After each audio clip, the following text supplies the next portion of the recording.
we're live. Välkommen till det här speciella programmet som är för Etals vänner och kristna överhuvudtaget som är intresserade av världens evangelisering. Vi kommer till dig idag från världens största pagoda, 114 meter hög här, den pagodan i den tredje största staden i Myanmar, Dagbok. Du kan se det stora gyllene taket, enormt värde i den här byggnaden. Och nästan 600 miljoner människor praktiserar buddhism.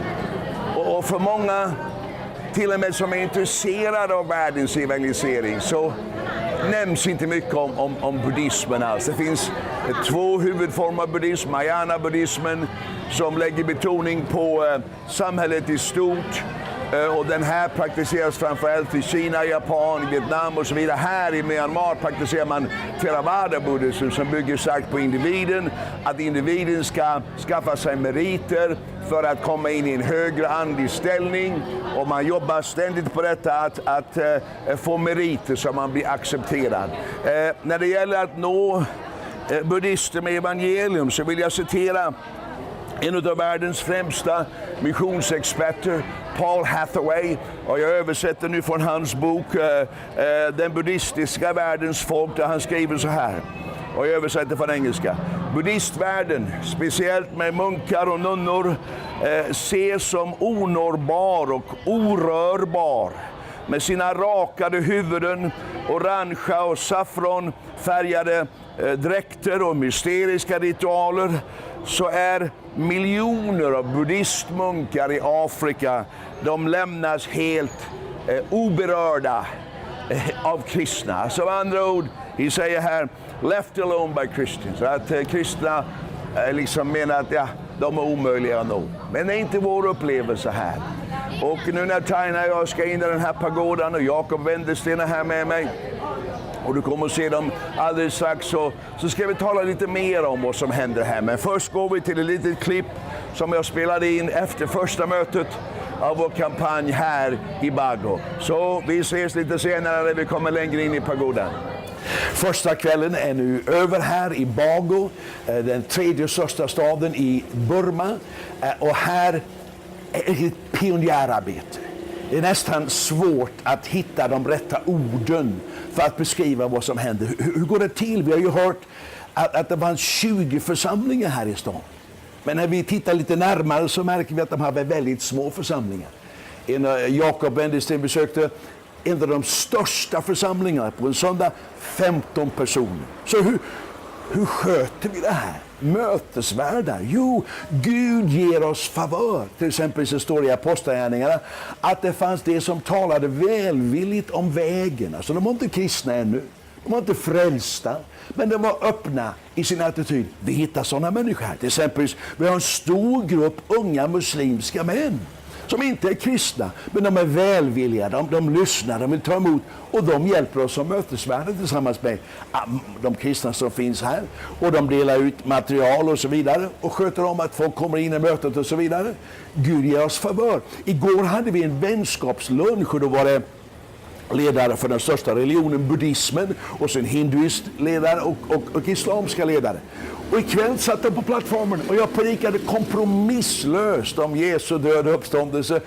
Och det märkliga var det att de även blev helade. Buddhistledaren själv blev helad ikväll. Den som är ledare för hinduerna, som talade igår på lunchen för hinduerna och deras vägnar, han har tagit med sig sin fru ikväll som varit förlamad i 5 år. Hon blev helad ikväll. Jag vet inte hur Paulus och Petrus och de här gjorde att åka in i en stad och bara köra igång så här, utan att ha en massa liksom uppbackning av församlingar och körer och orkestrar. Jag tror de gjorde ungefär som vad vi gör här just nu. Och du är med i det här, så tack så mycket. Vi är förberedda för 40 000 att ta emot Jesus när det gäller att ge material till nyfrälsta. Så vi behöver din hjälp. Tack att du hör av dig till Etal, och Gud välsigne dig.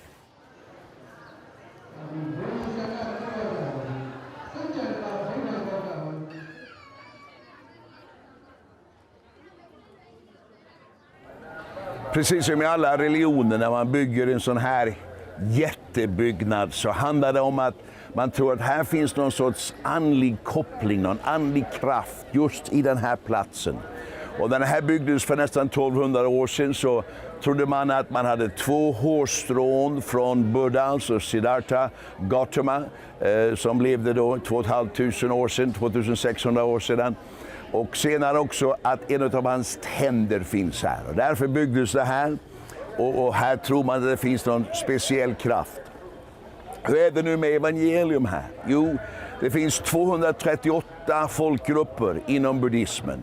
De flesta anser vi vara onådda därför att det finns inte någon stark nog kristen rörelse, Jesu efterföljare i gruppen, att man skulle tänka att det är resonabelt att de kan nå sin egna folkgrupp. Den största av dessa onådda folkgrupper är Bamar-folket. Och här är vi just nu mitt i Bamarernas land. 99,9% av bamarerna, som är den största gruppen på 37 miljoner, är buddhister. Alltså mindre än 10% är hinduer, muslimer och kristna. Och bland kristna är det väldigt lite. Men trots detta så går evangelium framåt. Så nu, för att hålla liksom parallellen här mellan besöket på pagodan och samtidigt vad Jesus Kristus gör här, så går vi nu till en annan kommentar jag gjorde efter en av kvällarna här i pagoda. Hallå igen, här från Bago, den 3:e största staden i landet Myanmar. Kvällens tema har varit "De blinda kan se igen". Och temat har alltså varit att Jesus Kristus kom för att öppna våra ögon. Att andlig blindhet försvinner och vi ser vem Gud verkligen är. Plus att Jesus faktiskt idag också helar och öppnar blindas ögon. Fysiskt blinda människor får sin syn. Vi upplevde det ikväll. Hela plattformen var full av människor som gav sitt vittnesbörd. Varje kväll så påpekar jag för dem att det här är ju en mycket religiös stad. Så få kristna. Stora hindutempel. Du ser en av pagodorna bakom mig här. Buddhist-pagoda, inte på något sätt bland de största, men ändå väldigt majestätiskt. Många jättestora pagodor med gyllene guldtak. Och jag säger så här, varför har jag kommit hit? Ni har så många fina tempel och pagodas och moskéer. Så vad har jag här att göra? Och så säger jag, jo, jag kommer hit som ett vittne om den oändlige, evige, obegränsade Gud som är alltings uppehållare, som är källan till livet själv, att han har uppenbarat sig i Jesus Kristus.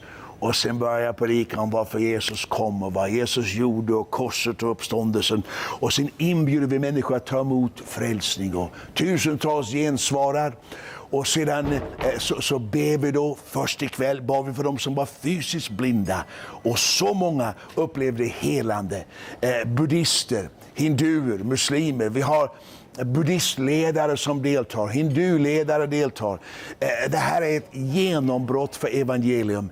Men du är med, du gör det här möjligt. Vi säger ett stort tack till dig. Vi är här för att vara ett vittne för honom som är världens frälsare. Tack!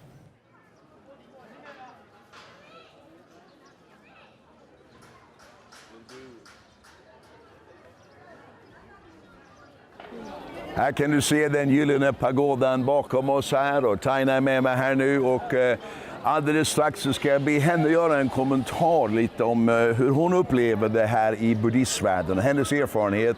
Men först, här är en liten rapport om vad Etal gör i buddhistvärlden. Buddhism represents almost 600 million in 238 people groups. World Impact Ministries is reaching out through gospel festivals where tens of thousands, including Buddhist monks and nuns, hear the name of Christ for the first time. Through follow-up material to new believers, to religious and political leaders. Through 3-day seminars training pastors to bring the gospel to their own people. Through a 2-year program, World Impact Bible Institute, preparing pastors and leaders. Through social media, in the local languages, reaching even the smallest towns. The gospel campaigns shake cities. One pastor stated it makes a deep impression in a Buddhist culture when a monk openly acknowledges Jesus Christ. Renowned missiologist Paul Hathaway states the Buddhist world, particularly monks and nuns, have come to be viewed as unreachable. With your participation, World Impact Ministries is changing history. Och där såg du lite vad Etal gör i buddhistvärlden, och det är ju inte Etal, det är ju du. Det är vi tillsammans som gör det här.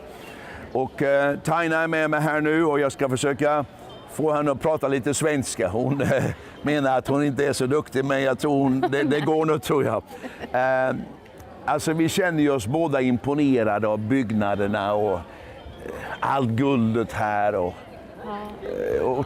Taina spenderade en hel del tid i Thailand för ett antal år sedan och undervisade på vår bibelskola där. Och så du känner till det här med buddhismen, och det är ju mycket liknande situation i Thailand. Thailand har haft tusentals missionärer. Men ändå så finns det så få, speciellt i den huvudgruppen Taina, så få kristna, så få. Hur känner du, Taina? Försök, jag vet att orden kommer där, så stöttar jag på lite med svenskan här. Men vad känner du i ditt hjärta när vi går här nu i den här pagodan? Ja, jag är glad och jag är ledsen på den samma tiden, jag måste säga. Det är lite, vi är inte så långt med evangelium här, och det gör mig ledsen. Men jag är glad att vi har evangelium. Alltså att vi kan share. Dela med oss. Dela med människor här. Ja, du är duktig på svenska, men det är sant, det är beklämmande, det är ledsamt och det är glädjande att se vad Gud gör samtidigt. Du vill inte gå till, det finns en jättestor pagoda, magnifik pagoda här, som är liksom till ära av en pytonorm, en enorm pytonorm som bor i den här pagodan. De säger att den pytonormen är 125 år gammal, det är väl kanske inte någon som tror kanske på just det, men så säger och man tillbeder där. Och jag ska berätta om det alldeles strax här, och Jakob ska komma med mig. Men låt oss bara nu än en gång gå till ytterligare en av mina kommentarer efter en av kvällsmötena här. Ytterligare en dag har kommit till sitt slut här i Bago, Myanmars tredje största stad. Vilken underbar dag vi har haft. Du vet, inom buddhism och hinduism så tror man på panteism, som är att Gud är allt och allt är Gud. Och innan vi sätter det åt sidan så låt oss påminna oss som kristna att ibland glömmer vi att Bibeln faktiskt säger att Kristus uppehåller allt genom sitt kraftsord. Att allt som är skapat, allt som blir till genom honom. Och i honom finns allt till, säger Paulus till Kolosserna. Men här är skillnaden. Inte bara det att Gud uppehåller allt, men han är överallt. Och att den är Kristus som uppehåller allt. Han kom i den kropp som var förberedd, som vi kallar Jesus Kristus. Och så predikar jag detta för dessa framförallt buddhister, men också många hinduer. Och så Jesus Kristus tog bort vår synd. Han visade oss vem Gud är. Och det här är en sån ny och mäktig tanke för dem, att det här måste bevisas med tecken och under. Om inte Gud gör under så menar de kanske att jag bara är en pratmakare. Men när Gud bekräftar det här, att Kristus är svaret med tecken och under, då öppnas deras ögon. Det fick vi se ikväll igen. Fantastiskt. Tusentals människor tar emot Jesus. Och sedan var Taina och jag inbjudna på en middag tillsammans med vårt team av buddhister och hinduledare. Fantastiskt, underbar gemenskap. Och så satt de och pratade runt bordet, och jag förstår ju inte språket här, utan jag sa till tolken, vad pratar de här hinduerna och buddhisterna om? För de satt så, var så väldigt engagerade. Och då sa jag, de pratade, gå igenom olika mirakel de hade sett ikväll. Under och tecken de hade sett på kampanjen ikväll. Så här sitter ganska välbärgade buddhister och hinduer, de har affärsmän. Och berätta sinsemellan om vad Jesus har gjort. Det är väldigt viktigt att vi som är kristna inte tar det här liksom bara med en klackspark, att Gud gör under och så vidare. Nej, Här sitter de i förundran över det här. Så här får vi vara och proklamera Jesus Kristus, hans fullbordade verk. Och du är med. Du gör det här möjligt. I en stad där det finns knappast några kristna. Tack att du är med. Vi försöker visa kontrasten här mellan vad som sker här i buddhistvärlden, och det är precis som det är i alla länder, att alla som är buddhister har inte riktigt satt sig in i buddhismens lära, utan man bara följer vissa ritualer man har lärt sig från barndomen. Men det finns också då många munkar och nunnor som viger sina hela liv åt att hitta ett andligt upplysande, att komma närmare Gud, att förstå livets djupaste mening. Och så ser du parallellt med det de kampanjer vi håller här, den enorma törst som finns för evangelium. Och inom buddhismen finns mycket variationer. Det finns stora pagoder här, bland annat en där man tillbeder eller förväntar sig välsignelse från en stor pytonorm. Och Jakob Wendesten här från Hönö är med mig. Jag behöver inte introducera honom, ni känner honom från vår tidningen, från evangelium till alla och så vidare. Men Jakob, du har varit här ett tag innan jag kom. Du har jobbat här, du har träffat många munkar, varit i många pagoder. Berätta lite vad du upplevt här, och sen berätta lite om hur du upplevde det där pytonpagodan, kan vi kalla det. Är det helt fantastiskt. Så många buddhister, hinduer, muslimer har välkomnat oss. Vi har haft tusentals av buddhister, muslimer, hinduer från alla religioner har kommit till festivalen. Det har varit helt fantastiskt. Sen pytonormspagodan. De tror då att antingen en munk eller en prinsessa som dog blir reinkarnerad till den här pytonormen. Så de hittar en morgon, och därför tror de då att den här pytonormen vaktar pagodan. Jag läste i en broschyr att de tror att den här pytonormen är 125 år gammal. Men det kanske, jag vet inte, jag tror inte på det, men de säger det i alla fall. Så vad är det som händer nu när folk kan se, när vi pratar nu, så ser de den här pytonormen. Så man kommer där och står där, och vad händer då? Jo, då kan man ge pengar, man lägger pengar på toppen eller på ryggen utav pytonormen. Och sen kan man önska en välsignelse, så ska personen där som vaktar pytonormen, han sover faktiskt med pytonormen dag och natt, varje dag. Ja. Och så talar han en välsignelse över dig då.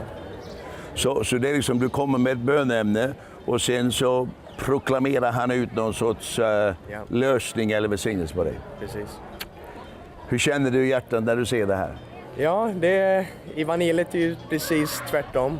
Att på grund av vad Jesus gjort för oss så har han redan välsignat oss. Så att vi har ett budskap här som kanske folk inte är så vana med. Men det går igenom, det bryter igenom. Ja, underbart, fantastiskt. Ja, titta på det här. Vilken fantastisk kväll. Allt ifrån buddhistmunken som fick tillbaka hörseln till den unga tjejen som hade blivit paralyserad vid 3 års ålder på höger sida. Jesus helade henne till en rad av mirakel som skedde ikväll. Det största naturligtvis att tusentals tog emot Jesus som sin frälsare. Och nästan hela publiken är ju icke-kristna. Det är framförallt buddhister, men också hinduer och muslimer. Temat var den levande Kristus. Att den levande Kristus gensvarar på mänsklighetens största längtan. Mänsklighetens största behov. Den levande Kristus talar till synd och skam, att vår synd är förlåten. Den levande Kristus talar till sjukdom och till onda makter, att död och helvete och onda makter är besegrade. Och det här med onda makter, det är ganska märkligt i den buddhism som praktiseras här, att det finns väldigt mycket fokus på andevärlden. Att liksom tillfredsställa andeväsen så att de inte liksom förstör ditt liv, och man offrar till andeväsen. Och när jag hör buddhisterna och hinduerna prata sinsemellan som jag har hört här, så förstår jag att de tycker det är väldigt märkligt på det sätt som vi beder för människor här. Att jag lägger ju inte händerna på människor. Skulle jag vara i en församling i en kyrka i Sverige exempelvis, så skulle jag absolut gärna lägga händerna på människor och bedja i Jesu namn. Här gör vi inte det. Vi lägger inte händerna på någon. Utan när jag predikar och ber så folk blir helade 100 meter ut i publiken, 50 meter ut, 70 meter ut.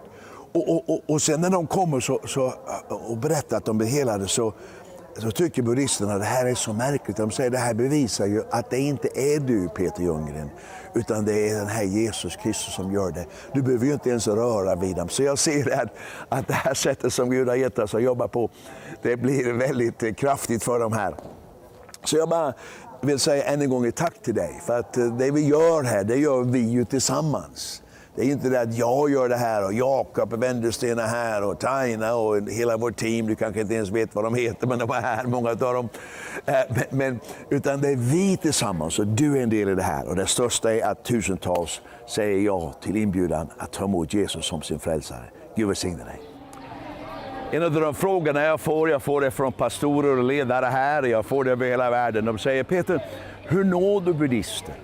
Jag kommer ihåg för många år sedan då jag hade med mig grupper till missionsfält, bland annat från Sverige. Att då kom ungdomar ofta, 18, 20, 25-åringar, och de hade fått för sig att liksom de skulle gå emot allt. De såg tempel, avgudaaltare, så skulle man liksom ta ställning och gå emot och härja sådär. Jag fick liksom riktigt avlära dem deras dumheter. För det var inte så Paulus gjorde. Nej, vi går till Apostlagärningarna 17 och där Paulus såg alla de här altaren och templen i Aten så blev han upprörd, han blev arg. Därför att avgudadyrkan det är ett bedrägeri, man lurar människor. Och han visste att Jesus har uppfyllt alla offer, det behövs inga mer offer. Men sen lugnade Paulus ner sig. Och sen så började han istället tala väl och säga, jag ser hur religiösa ni är. Jag ser hur ni tar det här så allvarligt, så seriöst. Och så har ni ett altare här till den okände guden. Och den guden vill jag berätta om. Det är så vi gör det. Jag ser inte dessa människor som några som vi behöver liksom rätta till. Och vi ska säga till om deras gudar och deras trosuppfattningar. Nej, det här är människor som söker efter Gud. De har ett tomhet i sitt hjärta. De känner inte Gud. Och de söker, och de önskar, och de beder. Så vad gör vi? Vi vill informera dem. Vi vill berätta för dem om vad Gud i Kristus är. Det är det vi sysslar med. Vi proklamerar ut vad Gud har gjort för dem genom Jesus Kristus. Och sedan, när de tar emot detta budskap, ja då får alla mörkrets makter ge vika. Så det är så vi jobbar. Titta på det här. How do we believe? It's a decision in your heart. God gives you faith in your heart. And you say, I am willing to believe. All you have to do is be willing. And God will give you faith. It comes in your heart. And then you speak with your mouth. Maybe you are doing that tonight. Maybe you're already saying to yourself, my sins are forgiven tonight. I'm going to rise up and walk. I'm going to be healed tonight. Maybe you're saying that. Oh, God loves you so much. God has given you faith.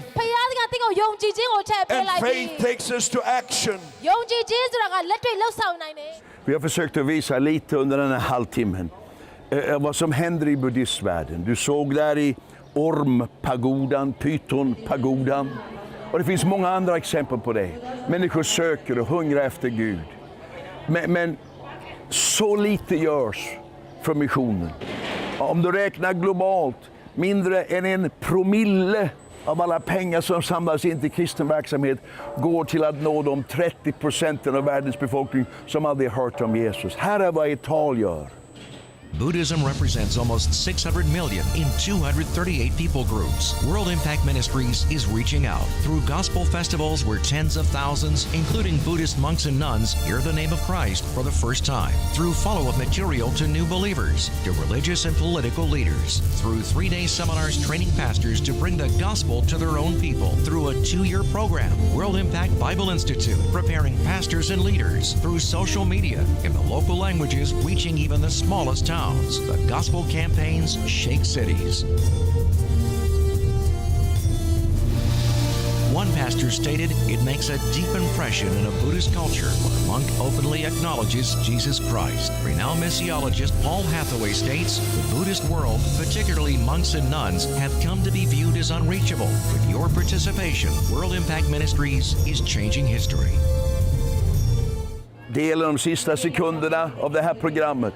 Tack att du varit med. Jag hoppas att du känner dig glad om du är en understödjare, att du står med oss, att du känner att Ja, någonting händer. Evangelium går framåt. Men så mycket mer behövs. Så mycket mer. Så vad du än kan göra. Kan du ge 10 kronor? Kan du ge 1 miljon kronor? Kan du ge 100 000? Kan du ge 1000? Vad du än kan ge. Så säger jag ett stort tack till dig. Vi behöver dig just nu. Gud välsigne dig. Och tack i Jesu namn.